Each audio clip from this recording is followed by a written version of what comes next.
여러분, 오늘 아침 거울 속에 비친 본인의 모습은 어떠셨나요? 혹시 몸에 걸친 옷의 상표가 여러분의 가치를 대변한다고 믿고 계시지는 않습니까? 효과음 이른 새벽의 새소리와 멀리서 들리는 자동차 소음, 서울 강남 한복판, 평당 가격이 억소리 난다는 그 화려한 아파트 단지의 새벽은 누구보다 빨리 시작됩니다. 이른둘의 박노인, 박 씨는 오늘도 경비실 딱딱한 의자에서 몸을 일으킵니다. 40년 넘게 공사판을 전전하며 만든 굳은 살 박인 손으로 그는 제일 먼저 낡은 운동화 끈을 조입니다. 신발을 신으려다 멈칫하는 박 씨. 엄지발가락 쪽이 훤히 드러난 회색 양말이 보입니다. 어제 분명히 기운 것 같은데 낡을 대로 낡은 천은 이제 실을 버텨낼 힘조차 없는 모양입니다. 에구,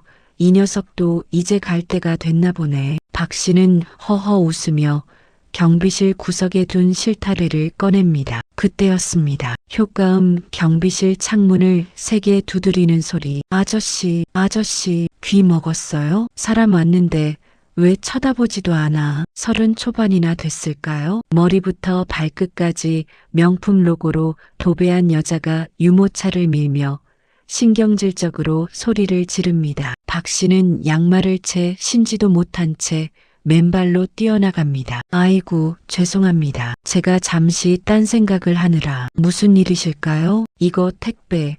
우리 집 현관 앞에 갖다 놓으라고 했잖아요. 내가 내는 관리비에 그 서비스 포함 아니야? 그 더러운 손으로 내 유모차 만지지 말고 당장 저 박스나 들어요. 박 씨가 짐을 들기 위해 몸을 숙이자 여자의 눈이 박 씨의 구멍난 양말에 머뭅니다. 어머 세상에, 저 발 좀 봐. 아저씨, 그런 냄새나는 양말 신고 단지 안 돌아다니면 안 돼요? 우리의 정서에 안 좋잖아. 진짜 이런 데서 경비 서는 노인네들은 왜 다 이 모양이야? 여자는 코를 막으며 유모차를 획 돌려 사라집니다. 박 씨는 거친 보도블록에 닿은 맨발을 보며 조용히 의졸입니다. 냄새라. 사람 사는 냄새가 그리도 싫었을까. 사람의 눈이라는 게 참 무섭습니다. 한번 색안경을 끼고 보니 이제 주민들에게 박 씨는 경비원이 아니라 치워야 할 오물처럼 보이기 시작했습니다. 어느 날 오후였습니다. 대형마트 배달 차량이 아파트 정문에 섰습니다. 박 씨는 무거운 짐을 옮기느라 쩔쩔매는 아주머니를 도와주려 달려갔죠. 아주머니, 제가 좀 들어다 드릴까요? 카트가 무거워 보이네. 어머, 고마워요. 박 씨 아저씨. 그런데 그 광경을 보던 입주민 대표 조 씨가 다가와 박 씨의 손을 툭 칩니다. 야, 박 씨, 내 손이나 씻고 남의 물건 건드려. 그 쭈글쭈글하고 시커먼 손으로 명품 쇼핑백 만지면 가치가 떨어지잖아. 조 씨는 이 동네에서 졸부로 통하는 사람입니다. 그는 박 씨의 가슴팍을 검지로 툭툭 치며 비아냥거렸습니다. 너 내가 보니까 매일 그 구멍난 양말만 신더라. 경비비 아껴서 우리 단지 이미지 다 깎아먹고 있어. 너 같은 노인네가 여기서 버티고 있으니까 아파트 품격이 안 사는 거야. 알겠어? 조 대표님, 경비일과 양말이 무슨 상관이 있겠습니까? 저는 제 맡은 바 소임을. 말대답하지 마. 내가 하는 게 무슨 소임이야? 그냥 쓰레기나 치우고 문이나 열어주는 거지. 주제를 좀 알아야지. 어디서 감히 입을 놀려? 주변에 모여든 주민 몇몇이 키득거리며 웃습니다. 박 씨는 그들의 비웃음 속에서 묵묵히 고개를 숙였습니다. 박 씨의 손마디는 공사판에서 다져진 굳은 살로 울퉁불퉁했지만 그 손은 한때 수천 명의 직원을 먹여 살리던 회장님의 손이기도 했습니다. 비가 억수같이 쏟아지던 금요일 저녁이었습니다. 지하 주차장에 배수구가 막혔다는 무전이 오자 박 씨는 비옷도 챙기지 못한 채 달려나갔습니다. 2시간 넘게 빗속에서 오물을 걷어내고 흠뻑 젖은 몸으로 경비실에 돌아왔습니다. 온몸이 덜덜 떨리는 한기. 박 씨는 포트기에 물을 올려 컵라면 하나를 준비했습니다. 김이 모락모락 나는 라면, 첫 젓가락을 들려던 그때 경비실 문이 거칠게 열렸습니다. 아, 박 씨, 너 미쳤어. 또 조 씨였습니다. 그의 번쩍거리는 독일제 세단 바퀴 쪽에 빗물이 조금 튀어 있었습니다. 내가 배수구 청소한답시고 빗자루질해서 내 차에 진흙 다 튀었잖아. 이 차가 얼마짜리인지 알아? 내가 평생 모아도 이 타이어 하나 못 산다고. 죄송합니다. 대표님, 비가 너무 와서 미처 살피지 못했습니다. 사과하면 다야. 내가 먹는 이 싸구려 라면 냄새 내 차 근처까지 풍기는 것 같아 역겨워 죽겠네. 조 씨는 박 씨의 책상을 발로 걷어찼습니다. 효과음 컵라면이 바닥에 쏟아지는 소리, 시뻘건 국물이 박 노인의 낡은 운동화와 오늘 아침 새로 꿰맨 그 양말 위로 쏟아졌습니다. 면발이 박 씨의 바지 끝단에 흉측하게 매달렸습니다. 이게 내 수준이야. 쓰레기통 옆에서 컵라면이나 먹는 인생. 어딜 감히 우리 같은 사람들 사는 데서 숨을 쉬어. 내일 당장 짐 싸서 나가. 내가 주민 투표 붙여서 너 반드시 자를 거니까. 조 씨는 박 씨의 얼굴에 침을 뱉듯 폭언을 쏟아내고 나갔습니다. 빗물과 라면, 국물로 범벅이 된 경비실 안. 박 씨는 화를 내지도 울지도 않았습니다. 그저 바닥에 떨어진 면발 하나를 손으로 주워 쓰레기통에 넣으며 혼잣말을 했습니다. 준아, 세상엔 참으로 불쌍한 사람들이 많구나. 돈이 눈을 가려 사람을 보지 못하는 이들이 이리도 많으니. 준이는 박 씨가 10년 전 사고로 잃은 아들의 이름이었습니다. 여러분, 사람의 악이라는 게 어디까지 갈 수 있다고 생각하시나요? 컵라면을 엎어버린 것도 모자라 입주민 대표 조 씨는 기어코 이를 저질렀습니다. 아파트 게시판에 경비원 교체 건이라는 공고문을 붙이고 서명운동을 벌인 겁니다. 사유는 더 기가 막혔죠. 단지 품위저해 및 입주민 위협. 효과음 경비실 문이 거칠게 열리는 소리. 박씨, 짐 안 싸고 뭐해? 소문 못 들었어? 주민들 90%가 찬성했어. 당신 같은 노인네는 우리 아파트 물만 흐린다고. 조 씨가 거들먹거리며 경비실로 들어왔습니다. 박 씨는 조용히 짐을 챙기고 있었습니다. 낡은 실타래, 손때 묻은 수첩, 그리고 오늘 아침에도 어김없이 구멍이 나서 꿰매시는 양말 몇 켤레. 조 대표님, 덕분에 사람 공부 많이 하고 갑니다. 돈이 전부인 줄 알고 사는 게 얼마나 외로운 일인지 대표님을 보며 참 많이 배웠습니다.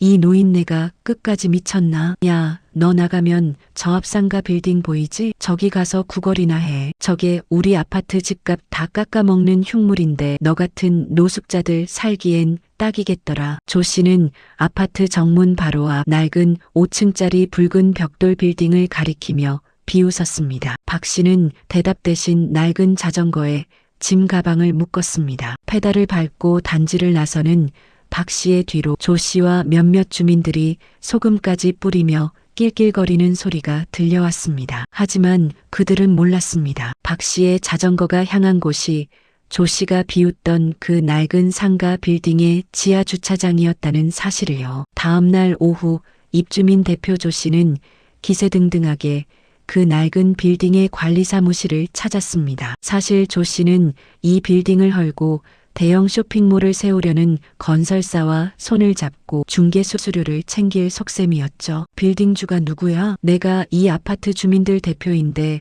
건물이 너무 낡아서 우리 집값이 안 올라요. 당장 팔라고 전해. 조 씨는 비서의 제지도 뿌리치고 5층 회장실 문을 발로 뻥 차고 들어갔습니다. 창밖을 보며 등 돌려 앉아 있는 한 남자. 고급스러운 가죽 의자에 앉아 정갈한 남색 정장을 입고 있었습니다. 어이, 건물주 양반, 내 말 안 들려? 돈 줄 테니까 이 건물 팔고. 그때 의자가 천천히 돌아갔습니다. 조 씨의 말이 목구멍에 턱 걸렸습니다. 박 씨, 내가 왜 여기 있어? 정장을 입고 안경을 고쳐 쓰는 사람. 어제 소금을 맞으며 쫓겨났던 경비원 박 씨였습니다. 조 씨는 헛웃음을 터뜨리며 다가갔습니다. 야, 너 어제 내가 구걸하라고 하니까 여기까지 와서 청소부 취직했냐? 옷은 어디서 주워 입고. 비켜. 회장님 어디 계셔? 하지만 박 씨는 대답 대신 조용히 서류 한 장을 내밀었습니다. 거기엔 이 빌딩의 소유주 이름이 선명하게 박혀 있었습니다. 소유자 박진호. 조 씨의 얼굴이 순식간에 흑빛으로 변했습니다. 조 씨는 다리에 힘이 풀려 주저앉았습니다. 박 씨가 경비원으로 있었던 그 아파트의 대지 지분 절반도 사실 박 씨가 기부한 땅이었다는 사실. 그리고 조 씨가 운영하는 유통회사가 입주해 있는 강남의 또 다른 빌딩 역시 박 씨의 소유라는 서류가 줄줄이 사탕처럼 책상 위에 펼쳐졌습니다. 회장님, 제가 죽을 죄를 지었습니다. 저는 그저 장난으로. 장난? 컵라면을 엎고 내 얼굴에 침을 뱉은 게 장난이었나? 내 손이 더럽다고 유모차 근처에도 못 오게 한 게 장난이었어? 박 씨의 목소리는 나지막했지만 회장실 안에는 천둥 소리보다 크게 울려 퍼졌습니다. 그 시각 아파트 단지 안은 이미 뒤집어졌습니다. 우리가 쫓아낸 경비원이 앞 빌딩 주인의 수천억 자산가래. 소문은 삽시간에 퍼졌고 어제 소금을 뿌렸던 주민들이 너나 할 것 없이 비싼 과일 상자를 들고 빌딩 앞으로 모여들었습니다. 하지만 박 씨는 비서에게 단호히 명했습니다. 명단 적어라. 어제 내게 침 뱉고 비웃었던 사람들, 그리고 서명운동 주도한 사람들, 그들이 우리 건물 상가에 들어와 있다면 오늘부로 계약 갱신은 없다. 전부 퇴거 조치해. 회장실 밖 복도에는 사색이 된 입주민들이 줄을 서서 번호표를 뽑고 빌기 시작했습니다. 하지만 박 씨는 그들을 보지도 않았습니다. 조 대표, 당신 회사 사무실도 이번 달 말까지 비워. 내 건물 공기가 아깝다고 했나? 나도 내 건물에 당신 같은 사람 숨결 닿는 게 역겨워서 말이야. 여러분, 사람들은 묻습니다. 수천억 자산가가 왜 그 고생을 하며 남의 집문이나 열어주고 있느냐고요. 회장실 소파에 앉아 낡은 수첩을 어루만지는 박 노인의 눈가에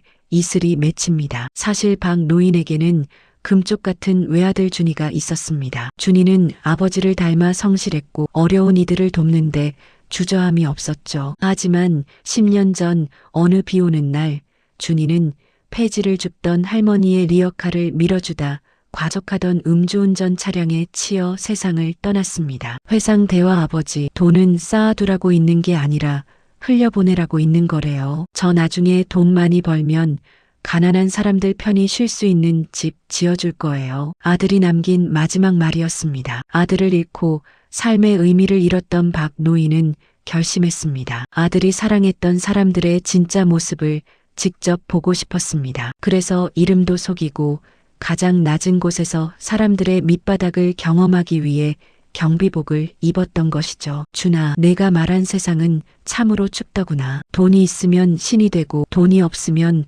벌레가 되는 이 세상을 내가 어떻게 고쳐야 할까? 박 노인은 컵라면 국물이 스며든 그 낡은 양말을 쓰레기통에 버리지 않았습니다. 대신 액자에 정성껏 담았습니다. 그건 그에게 절대로 저들처럼 괴물이 되지 않겠다는 스스로에 대한 맹세였습니다. 그 시각 아파트 입주민 대표 조 씨의 사무실은 아수라장이었습니다. 대표님, 주거래 은행에서 갑자기 상환 독촉이 들어왔습니다. 담보로 잡힌 아파트랑 공장 부지까지 전부 가압류 통지서가 날아왔어요. 뭐, 그게 무슨 소리야. 만기가 아직 남았는데 왜? 조 씨가 사색이 되어 은행으로 달려가려 할 때 회장실 문이 열리며 박 노인의 비서가 들어왔습니다. 그리고 조 씨의 책상 위에 서류 뭉치를 내던졌습니다. 은행이 아니라 저희준 재단에서 귀사의 채권을 전량 매입했습니다. 조 대표님, 본인 입으로 말씀하셨죠? 경비원 박 씨 목숨값 다 합쳐도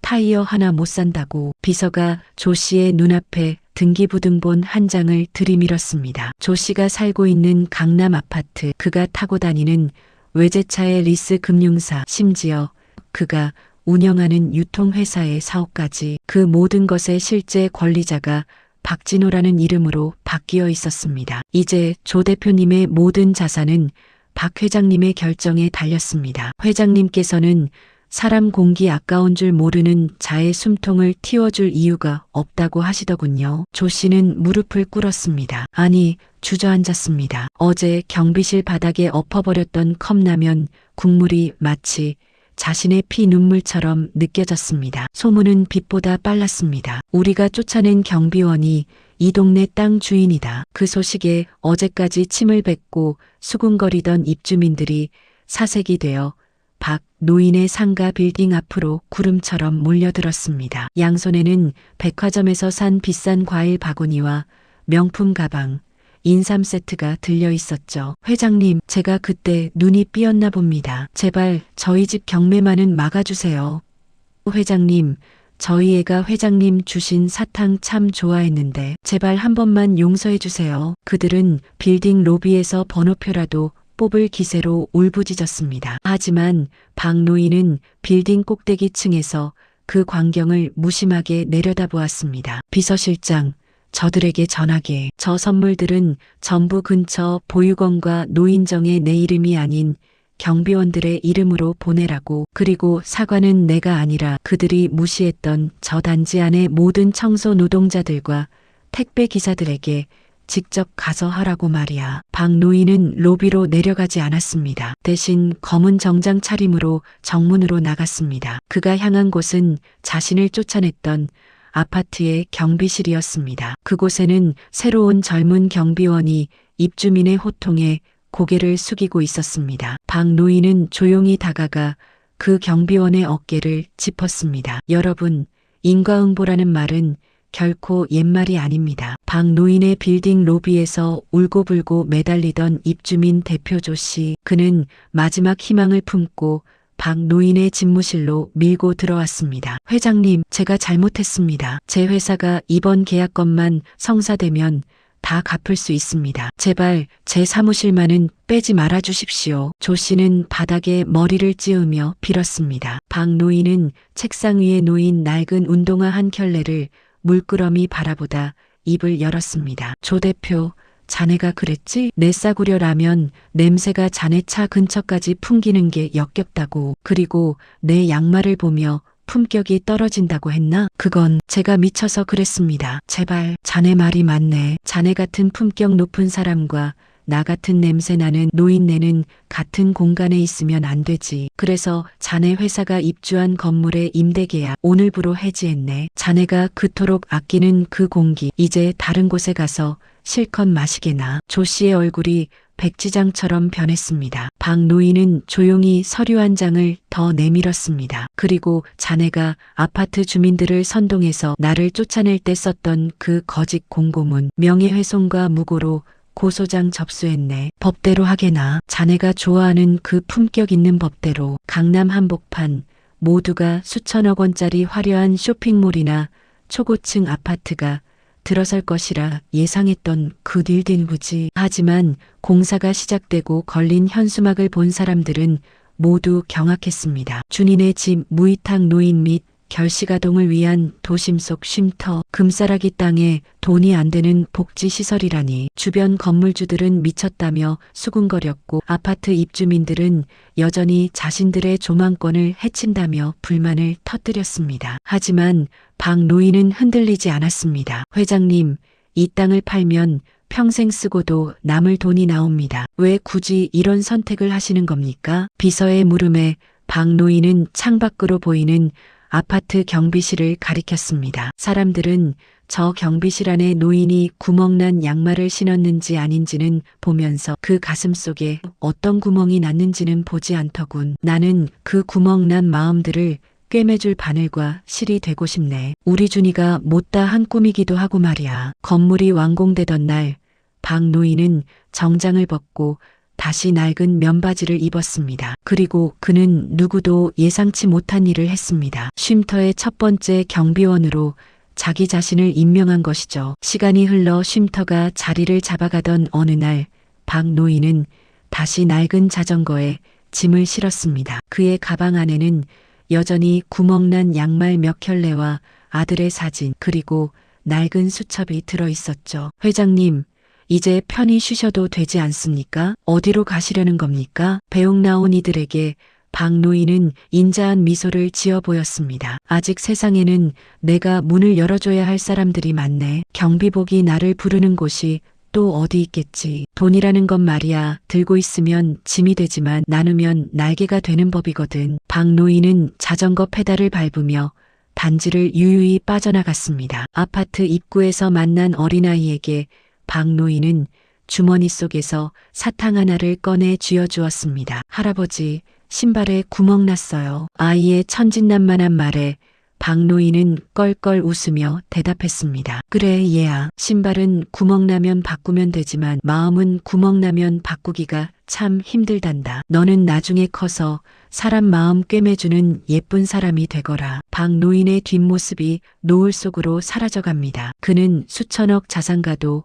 빌딩주도 아닌 그저 사람의 길을 지켜주는 경비원의 모습으로 다시 태어난 것입니다. 여러분, 박 노인이 낡은 자전거를 타고 떠난 뒤 그가 머물던 좁고 차가운 경비실 책상 위에는 빛바랜 서류 봉투 하나가 남겨져 있었습니다. 평소 그를 품격 떨어진다며 내쫓으려 했던 주민들은 호기심에 이끌려 그 봉투를 열어보았죠. 그 안에는 아파트 관리비 미납 세대들의 명단과 함께 박 노인이 지난 1년 동안 자신의 사비로 몰래 대납해준 영수증들이 가득했습니다. 이게 뭐야? 우리 집 지난달 관리비도 박 씨 아저씨가 낸 거야?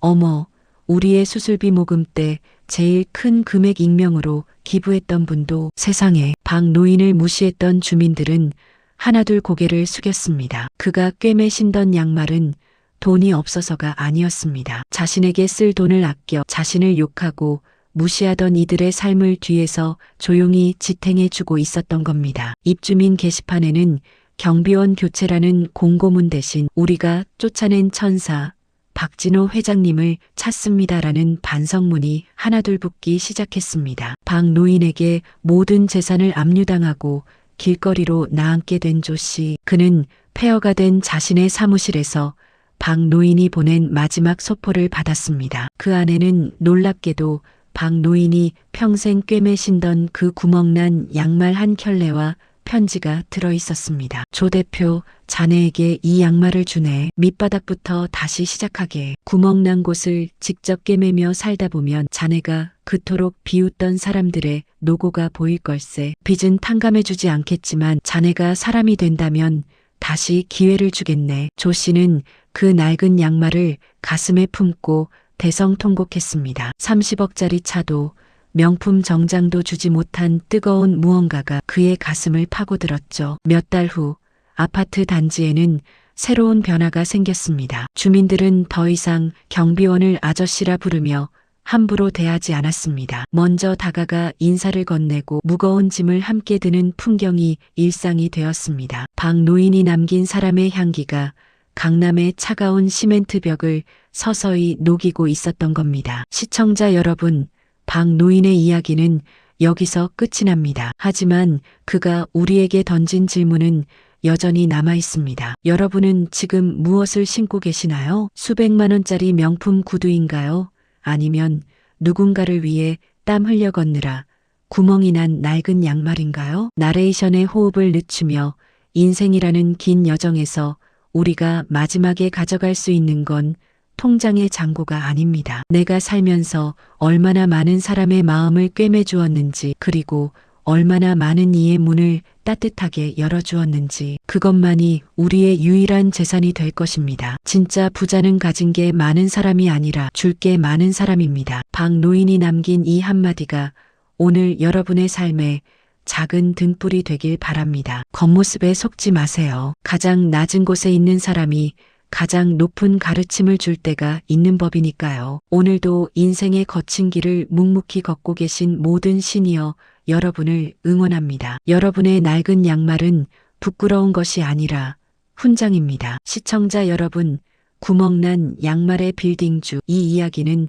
단순한 복수극이 아닙니다. 상처받은 시니어들에게는 위로를, 오만한 젊은 세대에게는 경종을 울리는 우리 시대의 우화입니다. 구독과 좋아요는 따뜻한 세상을 만드는 박 노인의 자전거에 기름을 칠해주는 것과 같습니다. 긴 이야기 끝까지 함께 해주셔서 감사합니다.